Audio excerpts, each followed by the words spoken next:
Sige, balik ta kadali. Na-amaze ko no kay ningon si Ate Annabel. Muna dinig katong mga bata, to yung mga piso, balantawar gid no, dagko na sila oh. So gahina-hina nagawa silang mga iyang color no kanin sa laki. Nagoy laki ani Tessa.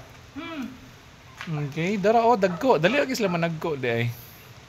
Pero wala pa ta makita na to ang ilang gender pick-up or pehen. Gani okay, kuan pa man. After 2 years pa man Ang, sila. after 2 years pa, di ba?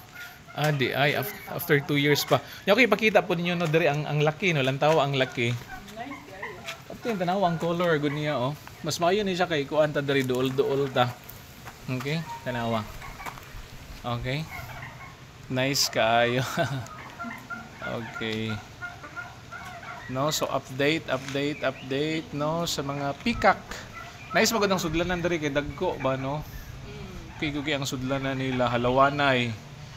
Inyang pagkaon no, ginaatiman pog yun. So thank you Lord guys nga tanan. At least no nagdaghan sila no. Peacock hello. Oh, tsadaas color oh. Tsadaas color good. Okay. Nice kay plumage. Okay, so bye-bye. God bless sa tanan.